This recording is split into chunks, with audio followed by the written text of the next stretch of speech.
My name is Judy Chang. I'm the Undersecretary of Energy and Climate Solutions for Massachusetts. So I'm also very honored to be an ambassador of C3E for the last 3 years or so. I just want to say today is about elevating women leaders in clean energy and to showcase and shine the spotlight on strong innovators, mentors, contributors, and to really hear the diverse voices. And I am so touched, moved, and motivated and humbled by all the speakers that came before me this morning. It's really quite an impressive group of women, and I'm just so honored to be here and really glad to meet so many of you that I haven't met before. So Lifetime Achievement Award. This award is a C3 award that goes to someone who has dedicated her professional life to advancing clean energy and be a role model for so many other women. And this prestigious C3 honor is reserved for women who broke new grounds, paved the path for others, and really overcome major obstacles in achieving all the things that they have achieved. And you've heard so many different voices this morning articulating the personal piece of this, the professional pieces of this, and the academic pieces of this. And of course, I'm really feel like I'm just one of so many accomplished people in this room, but I also want to emphasize how important it is to those that have paved the path before us and to really challenge us, but also to bring us along and be the mentors of others. So this group of women really have been paving the path for others. And the awardees of the Lifetime Achievement is those that will have excelled and really widely acclaimed for their contribution to clean energy and really environment and climate in general.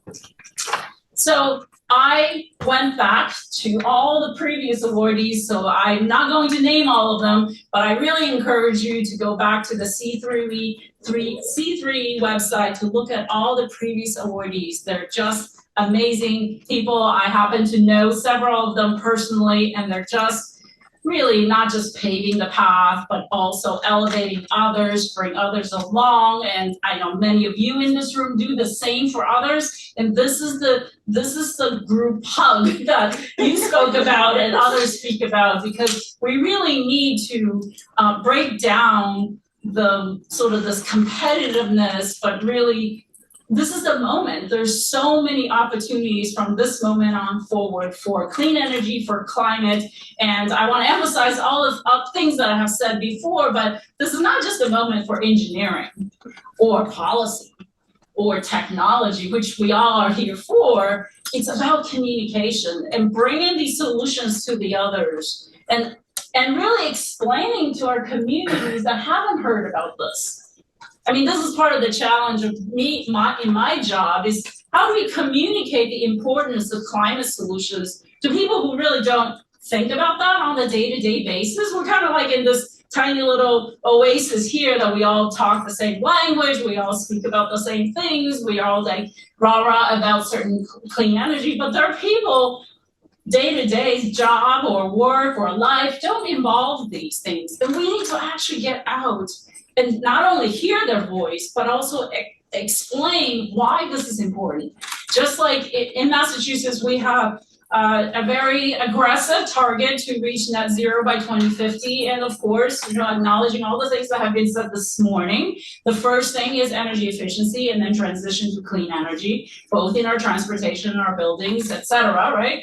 But as we do this, we first have to explain to people why we're doing this and how we're doing this, because guess what? The choices of how you heat your home or whether you want to insulate your home better or which car to buy are individual decisions. And we have to actually explain to everyone why we're doing this hard work and what incentives there are now that we have both federal and state incentives, and why this is such an important task to do, and how we, the government and private sector and nonprofit sectors, are jointly involved in this to help consumers and residents to make this change. So that is the charge in front of us. So our mentors that have received this Lifetime Achievement Award, like the one we're about to announce today, have dedicated their professional careers in doing so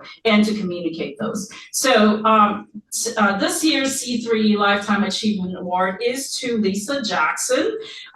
However, customary to C3, it's the mentees or a mentee of the Lifetime Achievement Awardee that will be presenting and explaining why this person is so deserving of the Lifetime Achievement Award. So that awardee's mentee is Alisha Johnson-Wilder. Unfortunately, both of them are Apple and they cannot come today, so we have a recorded a statement from both of them, and we should run it now. Thank you. Hello, everyone. It's a pleasure to be with you all to celebrate this group of leaders who are working to create a cleaner, greener, and more equitable society. And I want to congratulate all of today's amazing honorees.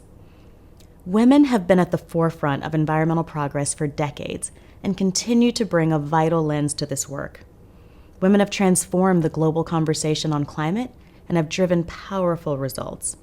And women have played a central role in ensuring the voices of those most impacted are front and center in the solutions we're all working toward. I can think of no greater advocate for these voices than the recipient of the 2022 C3E Lifetime Achievement Award. Lisa P. Jackson has dedicated her career to protecting the health of people and the planet through environmental solutions. As the head of the EPA under President Obama, she made environmental justice a core priority, working to ensure clean air, clean water, and safer communities were possible for families across the United States. And as Apple's Vice President of Environment Policy and Social Initiatives, she's driving the company forward in its industry-leading ambitions to be carbon neutral by 2030 and increase its use of recycled and renewable materials in its products. I have had the immense honor of seeing Lisa tackle some of the toughest environmental challenges with humanity, poise, and purpose. Throughout all of it, she has never wavered from her commitment to centering people. This commitment is having an immediate impact, but what has most impressed me is her constant eye toward the future. In everything she does, she is investing in the next generation of leaders, empowering women to lead. I'm just one of many very fortunate beneficiaries of this vision, of her support, encouragement, and guidance. And I can attest firsthand to the fact that she never shies away from giving the hard truth when we need it, because she knows that the issues we face are far too urgent for anything but. The environmental community and the world more broadly are better because of her vision and leadership on behalf of our families and future generations. So without further ado, please join me in honoring and welcoming Lisa P. Jackson. Thank you for the very kind introduction, Alisha. I want to thank the Department of Energy, MIT, Stanford, and Texas A&M for this award, and for the partnership and collaboration that brought us together. It is inspiring to see such a critical initiative engaged in the necessary work to bring more women to the table. I also want to acknowledge the program's ambassadors and all the women leaders working to open the door for others and build a cleaner, more inclusive future for us all. You at C3E are all too aware of a truth often overlooked, that women are at the center of the climate solutions we know are needed. And you are working tirelessly to ensure that our voices and perspectives are heard. So please, give all of these amazing women a round of applause. In some ways, I can credit a woman with my entry into the environmental field. My childhood pediatrician was a woman. As a young girl who excelled in math and science, the idea of becoming a doctor myself was not out of reach to me because that is a representation that I saw.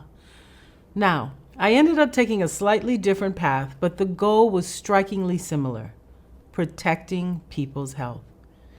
You see, I grew up seeing the troubling reality of the impact environmental harm had on communities across the country, including mine. I saw countless examples of the link between pollution in the air and water and illness. So when I attended Tulane for engineering, I ultimately realized I had an opportunity to help develop equitable solutions to these risks, solutions that address the needs and listen to the voices of our most vulnerable communities. I've carried that perspective with me throughout my career. When I began my career as an engineer at the EPA, I worked with communities to understand the challenges they faced and later developed policies that centered these communities in the solutions. When I was sworn in as the head of the EPA a few decades later, I made expanding the conversation on environmentalism one of my core priorities. And the next thing I did was surround myself with a strong circle of women leaders to help me carry out this work. In fact, we had so many women in leadership roles that we often jokingly called ourselves the She PA. Together with this group of dedicated leaders, we took action to address climate change, like signing the endangerment finding to acknowledge the harms of greenhouse gases, and developing the mercury and air toxic standards to limit toxic pollutants from power plants, providing assurance for families across the country who knew the very real health risks of power plant emissions. We brought to those actions years of experience and a whole lot of know-how. But we also brought our perspectives as women, as mothers, as members of communities that knew the role government could play in making our country and our environment safer. Now, it wasn't all smooth sailing then, and it hasn't been since. But despite the setbacks along the way, we are now poised for a decade of rapid electrification and deep decarbonization, if we get it right. That's where all of you come in. Whether you're working in government, research, policy, business, or so many other fields, we all have a critical role to play. The role of business became even more clear when I left the EPA and joined Apple. I never pictured myself working at a tech company, but when I left government, I knew I wanted to work in a place that was committed to using its impact to drive global change. It's hard to believe that it's been nearly a decade since that decision, and nothing could have prepared me for the level of passion, commitment, and innovation demonstrated by teams across Apple in service of lowering our impact and setting an example for our industry. Today, we power all of our corporate operations with clean energy. In 2020, we became carbon neutral for those operations and set an ambitious goal to become carbon neutral across the life cycle of every product by 2030. That means calling on our supply chain to join our commitment to clean power. And I'm proud to say that 213 of our suppliers are committed to using 100% renewable energy for their Apple business. And we're not done yet. We've gone further through our Power for Impact program to help increase access to clean energy in underserved communities, from Kenya to Thailand to Colombia. We're also working with partners to preserve vulnerable ecosystems and protect the livelihood of communities in regions around the world. And we're helping to scale minority-owned businesses developing innovative solutions to environmental challenges through our Impact Accelerator program. And here too, my team includes an amazing group of women who are bringing new perspectives to how Apple is approaching this work for future generations. This kind of progress is only possible when committed people work together with ingenuity and resolve. And that's the spirit you all bring to the challenges of creating more clean energy around the world. With that spirit and that charge comes great responsibility. We need you to be advocates for smarter policy, which makes clean energy cost-effective in every market globally. We need to drive companies to step up and commit to clean energy throughout their supply chains. And we need new solutions to the most pressing environmental challenges, solutions that center on the most vulnerable communities. This is a time that calls for women leaders who are showing up and doing the work. Because these challenges can't be solved by any one person or one company. They must be solved by everyone, with everyone in mind. So thank you again for this special award, and congratulations to the other recipients and to everyone in the room who is driving this work forward.